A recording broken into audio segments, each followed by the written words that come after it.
And then the next one is serving safely. So I know we've talked about this a little bit on previous webinars, but we really want you to deep dive on this with your peers and with your colleagues. So we might pare this one down a little bit, but you're probably going to be in a new group of people now. So make your intro very quick. And we're probably going to try to bring you back faster just for time purposes. So serving safely, what's your plan to serve safely?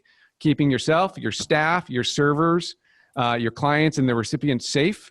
Discuss some of those ideas. I know we've talked about the distancing and wearing PPE and maybe sealing the documents for 24 hours before they go out for service. But what are you doing? I know there was a mention of you have to have masks in your state in their state. So what are you doing to be mindful of this and making sure that you're looking after yourself, your clients, your colleagues from a safety perspective?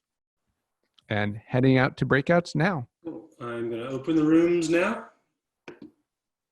I'm Richard Eisen from Nickelodeon Harris. We're in Lower Manhattan. So we're more or less, shut down with respect to, the 5 boroughs.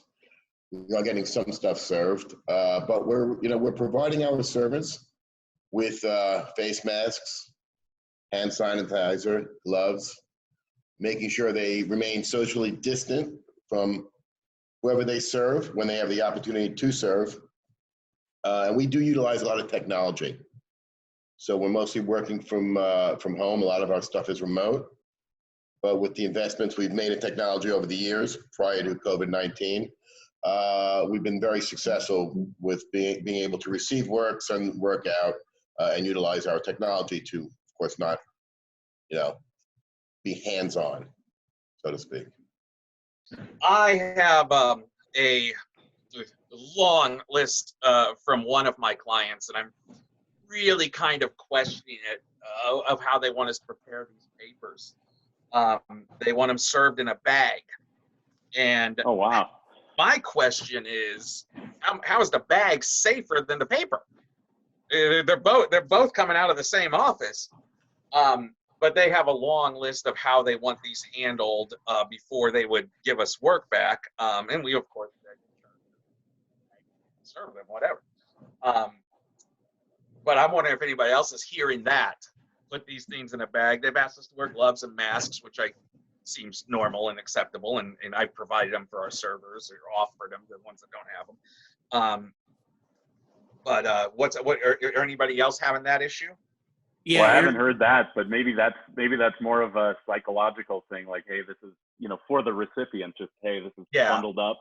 I don't know. That's the first time we've heard of that. Johnny, you heard that? Actually, Well, David was in my last breakout group, and I told the story. But I did have another client who had to go to a retirement home, and walked into the retirement home, had a mask on and gloves, had his papers, but they said that they could not serve the person in the retirement home unless there was a disinfectant sprayed on the documents themselves. And so he went back, and I had another guy like this too, that he went back and came back to the retirement home physically with disinfectant, Lysol or whatever it was, did it in front of the people at the front desk, and was allowed to go in and serve the paper. I don't know if that was so smart going into a retirement home, but yeah, some people are, if the virus can get on a piece of paper, I mean, that's just as potent as, somebody's coming out of your mouth, I guess. I don't know. But yeah, I mean, there are some people that are going to those extreme measures. Yes, I wear gloves, my mask. I put all my papers in an envelope, a legal document folder, or a regular envelope. It's sealed. I put them in there physically myself.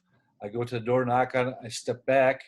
If they don't want to take it out of my hand, they identify themselves. I put it on the railing, step back. They take it off of that. If they don't, I drop serve, throw it at their feet, walk away. It's interesting that, even when you're talking to clients, that your safety measures that sound like can almost be a marketing device saying, hey, we're ahead of this and putting everything in a manila envelope. Like, you know, Craig, you're saying just you have this checklist of, hey, this is how we're rolling. We're playing by the rules. We're, you know, like, and that's a selling point to clients because I'm sure they're worried about these things getting tossed out because it was improperly served or the person felt uncomfortable, stuff like that. So, you know, safety precautions as a marketing device, kind of interesting, a new twist. We're using the gloves, the masks, and the sealed documents to make sure A, our people are safe, and B, we don't put any fear into people that are coming to doors or coming to businesses. One of the things I've noticed that people are they're a little hesitant is to lay the papers on the ground after you've knocked on the door. In Texas, we do have drop serve. So, you know, if it's needed, if there's an uncomfortable position that people are in about taking the papers. But trying to eliminate the fear and make them come to the door. And I think you got a better chance doing that if you do all these things. All right. So here's what I do. And when I teach the certification class, normally we ring the doorbell, knock on the doorbell, and we back away a safe distance in case the person comes charging out. Now what I'm teaching is that we take that safe distance and we double it. I have found that when I double the safe distance from the door, people will open the door and take the papers. We are requiring our process servers to wear masks, not gloves, because the research shows that when you wear gloves, unless you're going to wear the glove and then immediately sanitize your hand before you get in the car, you could be bringing the contaminant back into your car. And usually if you have a contaminant on the gloves, when you're taking it off, you're probably getting it on your hands. So what they found is that it's better to have hand sanitizer. And if you don't have hand sanitizer, then do the gloves, take the gloves off, but you're going to need to change them every time you get in and out of your car, or else you could be transmitting or transferring cross-contamination, they call it, your vehicle, and then nothing matters what you do unless you just hand sanitize all the time. Let's talk real quick about, well, I talked about gloves, we talked about masks, let's talk about the office. I don't know if any of you have an office, you know, where you have process servers come in or pro se individuals coming in. We have a sign up, and the sign says, before you come in, you know, put your mask on, and then we provide hand sanitizer for them in the office. Our process servers, when they come in, they know they need to have their mask on, and they need to immediately use the hand sanitizer before they actually start congregating around anyone's desk and talking to them. That's what we do in our office. Use MailChimp. MailChimp is free, and you can set up your client contacts, especially if you have Serve Manager. You can get downloaded your contacts, and then you can email your clients. It's a great way to keep in touch. One of the things that I found, because Colorado opened on the 26th, but then most people came back to work on the 8th, which would have been Friday. We started getting work 10 days before the state opened. Right now, we're running about a third less than what we normally would be running as far as volume is concerned. Most of that is coming from, a lot of that is coming from new clients. I don't think a lot of our clients have come back online yet. I think they're not coming back online till the mid part of May, but it's important that you're prepared to handle the onslaught that's going to come. If you're not prepared, then you're going to lose some old clients that you have, and some of the new clients are going to think you're just like the rest of the process servers that they're trying to run from now that were advertising cheap prices. They were finding that they couldn't get the affidavits correct. They were finding that they couldn't serve the people. They were finding all kinds of things. So be professional. Again, and I want to say this again, if you haven't tried this, you knock on that door, you know, when you back away, normally, normal times before the COVID-19, we'd back away from the door. I'd have 90-year-old women open the door for me at 9:45 at night. And now I take that same approach, but once I knock on the door, I double the distance, and people pop the door open. They pop the door open, and then they see I'm not there to harm them. They see me in my mask. I hand them the papers, or if they're only one person said they didn't want me to hand the papers, and I said, I'll put them right here for you, and you can come get them an hour later or 2 hours later. No gloves, no nothing. and I'm not having any problems. As far as the safety measures, we've both been thinking about this a lot, me and my husband. Of course, we're going to be doing the face masks, and I feel like for some people might be intimidated by them, so it's kind of unfortunate. But I read somewhere where maybe you can just pull your mask down as you're talking to people at a safe distance. Smile with your eyes. We'll be wearing the gloves. We're going to be doing putting the papers in the plastic sleeves, leaving them to sit, overnight before we go out to serve. Keep hand sanitizer in the cars, in the vehicles. And the only one thing I'm not sure about is taking temperatures. And, would we just do that once a day before we head out, or every, because we go out several times a day, morning, afternoon, evening. And I'm not real clear on the guidelines for that, and if it's even necessary, but I think it would keep us safe. We work out of our house, husband and wife side by side, so we don't have to worry about employees or traffic coming in and out of the office anymore. And I'd also considered using one of those claws to give people the papers, but I don't know if they would take them. But then I suppose I could just drop them too. So, yeah. Do you know what I'm talking about? So yeah. Let's see. I think those are all my notes, but I do have another question, not just temperature, but how do we know that, when I'm using all these outside vendors, in state and out of state, that they're going to be in compliance? And because New Mexico is such a small state and there's so few process servers, how do I get them, to comply when a lot of them, will probably push back a little bit?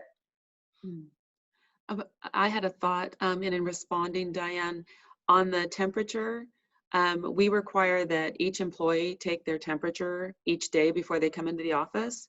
And I understand that we should be recording that, just a checkbox, yes, they did, or no, they didn't, and of course there's privacy rules and there's only so much we can ask.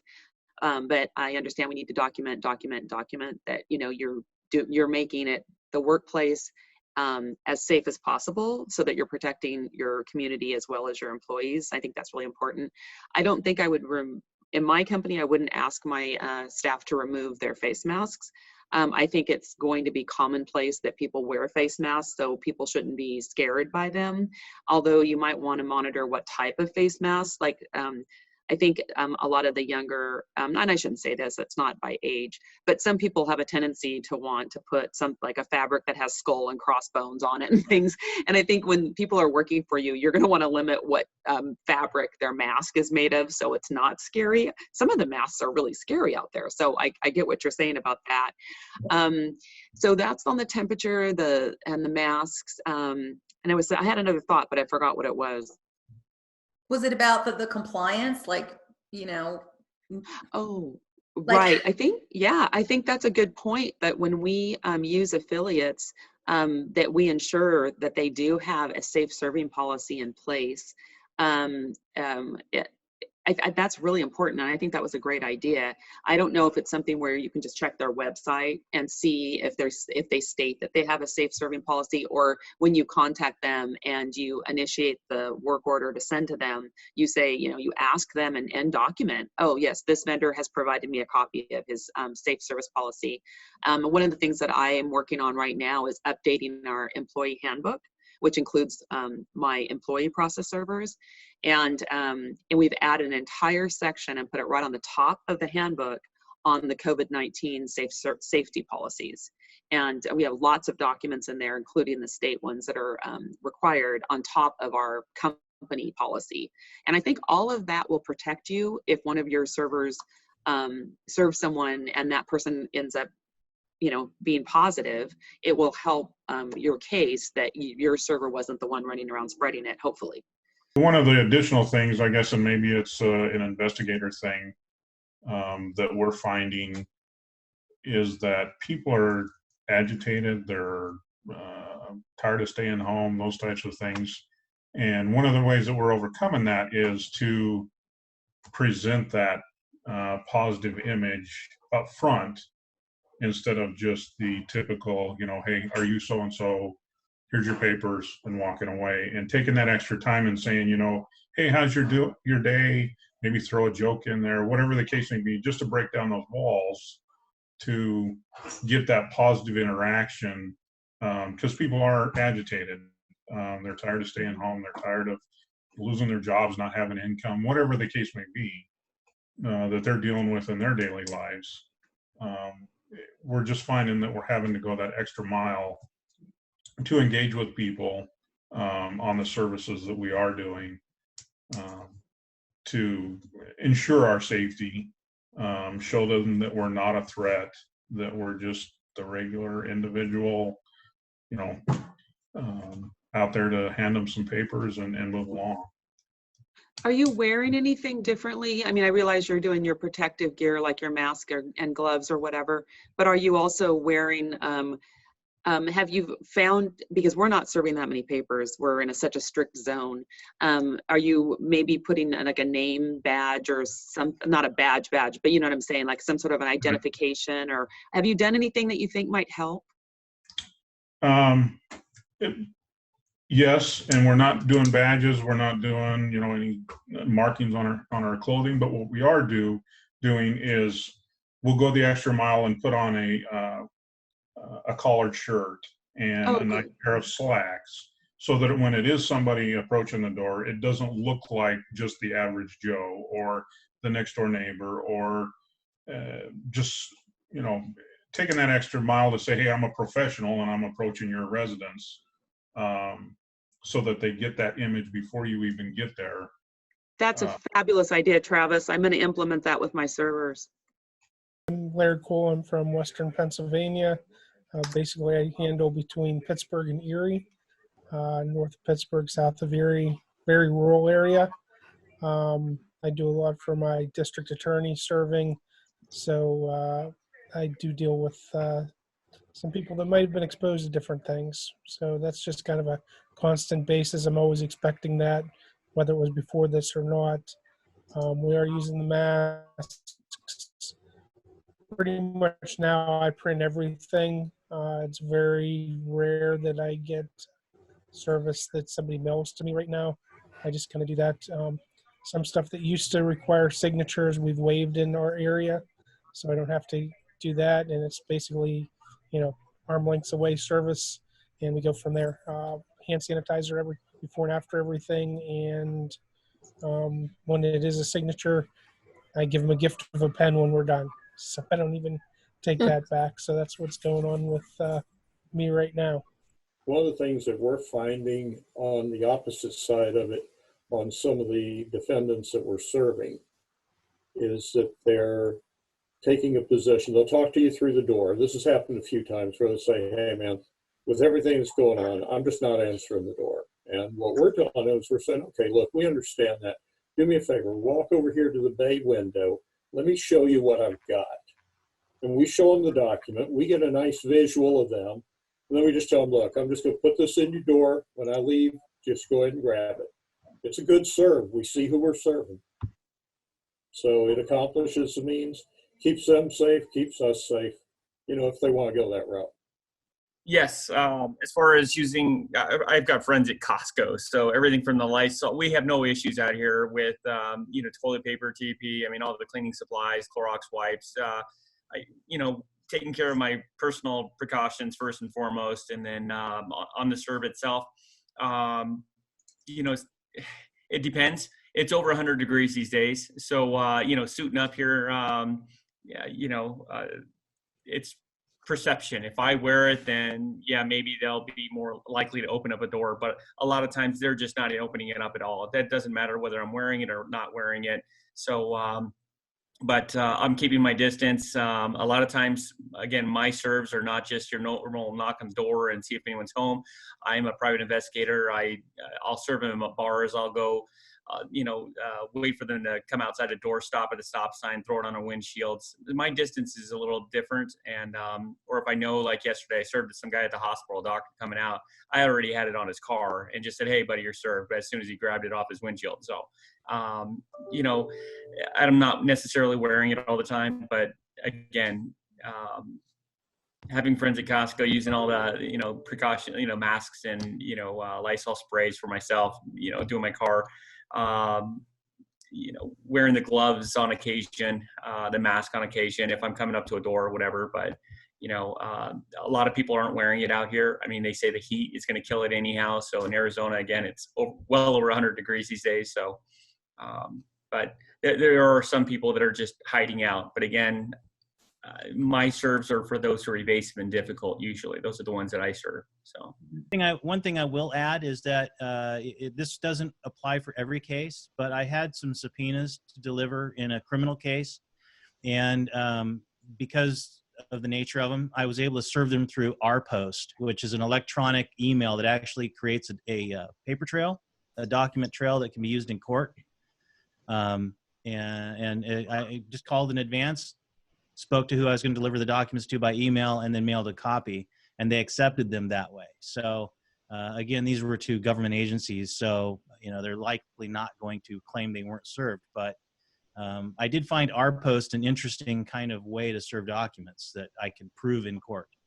One of the things that I added to my list of things, I know the hand sanitizer has been talked about very heavily, but sometimes you need to get soap and water. So I actually have a bar of soap that's in a Ziploc baggie, and I took a regular squirt bottle and put water in it so that I can take and use that, because there's some places that I've been to where there's dirt and soil, and I'm going to wash my hands first outside my vehicle.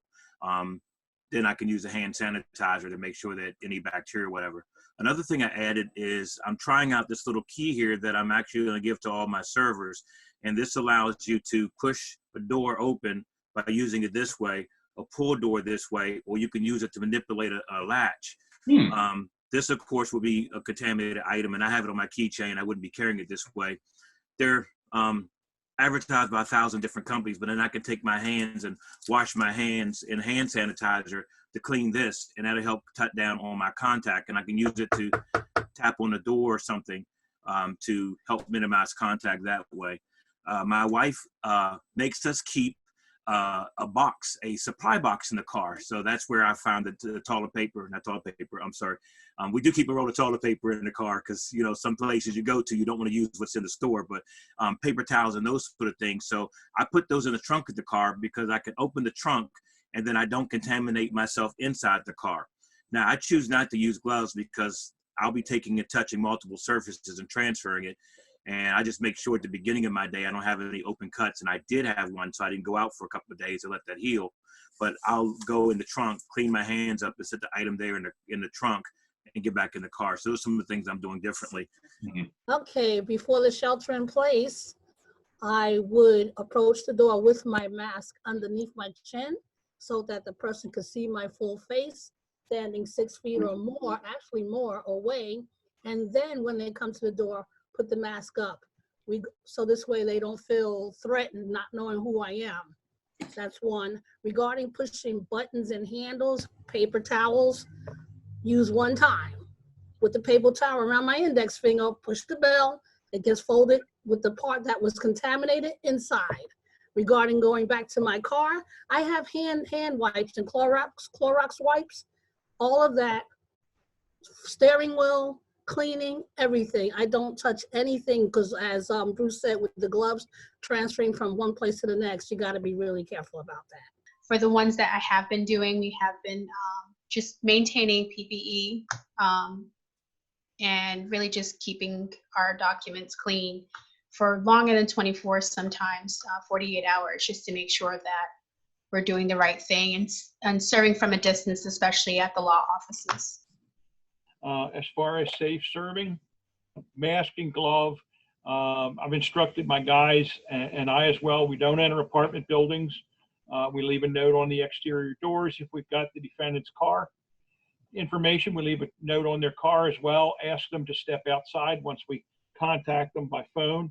I have found that about 90% since this has been going on are fine with outstretched arm to outstretched arm on accepting service. Those that do not or are not comfortable with that, I'm securing a copy of the document as best I can on a porch under a rock, as best I can out of the weather, asking them for their email address and emailing them. And I've had several that didn't, it was actually 2 of the ones that I've served that didn't want to do outstretched arm to outstretched arm. I leave a copy and they provided their email address. I've sent them a courtesy copy by email in order to see to it that I've done everything I can to ensure their constitutional rights. Servant process 35 years. I just work for basic legal firm companies, and one of the accounts that I have in particular, they've done a really nice job with actually having like a webinar training regarding COVID-19 and kind of their approach going forward. Unfortunately, I'm not getting any work right now because of our situation in California and the courts being closed, but very similar to what you guys have said about they provided me with PPE gear, the plastic document holders. Now we're not going to be able to serve those documents for at least 24 hours, making sure that we have masks and gloves and so forth, and ensuring that people are not comfortable in actually accepting the documents. Like Jeff had mentioned, stepping back at least 8 feet, placing the documents on the front area, and then stepping back and visually watching those people accept the service. So that's kind of a little bit of my myself, but these calls have been, these webinars have been great, and I'm just looking forward to kind of looking at the bigger picture of my business and enhancing it. So anyways, from a time standpoint, I'll be quiet now. Thank you. I think it's a great time for everyone to be restructuring their businesses, training personnel. If you've got personnel that's going to be coming back, because you're all going to be swamped, you know, when this all gets, you know, over with and you're slowly getting back into it.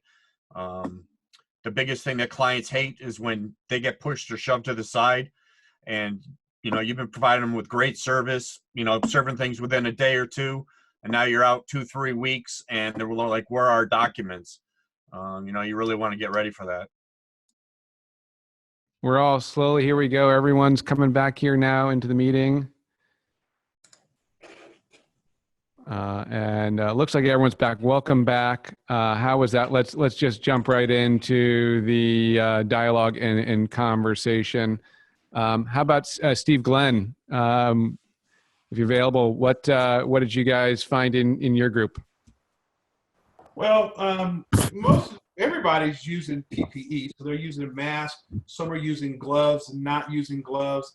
One of the big topic of conversation that we had was that if you're using gloves, to make sure that when you take them off, one, that you have a place to dispose of them, but 2, that you still immediately use hand sanitizer. And there was one of the individuals in our group talked about hand sanitizer, and you had to hand sanitize for 20 seconds. And I told him that that's when you basically are washing your hands with soap, that you needed to wash your hands for 20 seconds.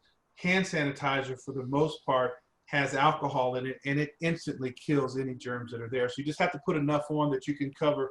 I mean, I've got a big hand, cover the inside, in between the fingers, and the backside of the hand. Yep. Good distinction there. How about Lacey? Anything from your group that was unique or different from serving safely? I was with Steve. Oh, okay. Yeah, but sanitize your phones, people. That's very important. Yeah, that is a good one. The cross-contamination is certainly very real.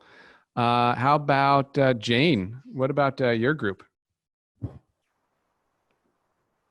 Sorry, I'll unmute. Hey, everybody. Yeah, we were talking about the same type things, safe serving. And one thing that I mentioned to the group is we're adding to our affidavits the language that we are serving, that, you know, we were protected, we were social distancing, we were masked up, gloved up, and we've made that part of our affidavit. I don't know if we're going to keep that forever, but I think it's a best practice right now and protection for not only yourself, but your client. Yeah, that's a great one. Have not show of hands, or you know, if anyone else is doing that to their affidavits already. Great. Yeah, we've been doing it ever since we started serving again. So I think it's just it's a good thing. Thanks. Interesting. Thanks, Adam. Sure. Bob Rush, how about your group? I was in the same group with Jane, and that was a huge point about the affidavits, just because if it comes back, you know, somebody wants to say my process server gave me COVID. Well, no, we were wearing a mask and we were wearing gloves. So that's not true. It's right in my affidavit. But a couple other things too, regarding safety is, say, leaving notes with who you are and why you were there, and doing your research on like a business or somebody, like calling ahead, see if they're open, see if somebody's there, so that you're not wasting your time. And then having respect and sensitivity to people out there, and having dialogue and conversations with defendants or other people you're serving, so that everybody's on the same page, everybody respects each other. You leave the documents there and that specific information saying your affidavit, just so you cover yourself. Yeah. So just a little bit more to add to that. Yeah, great. And thanks for substantiating Jane's comments to make sure that they were accurate. Never know. Jane's always accurate. Yeah, I agree. Always accurate. Okay. How about Mindy from your group? Anything different from the topics that were discussed?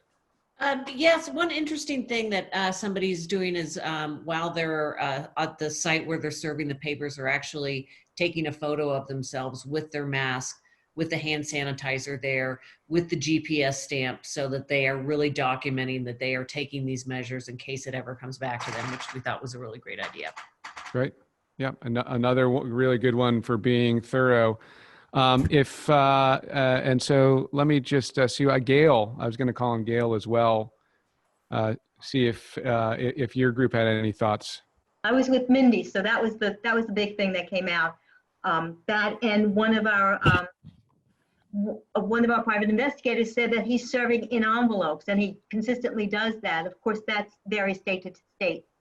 You know, if your state allows you to serve in an envelope without, some states you have to mark that it's legal documents. Mm-hmm. So,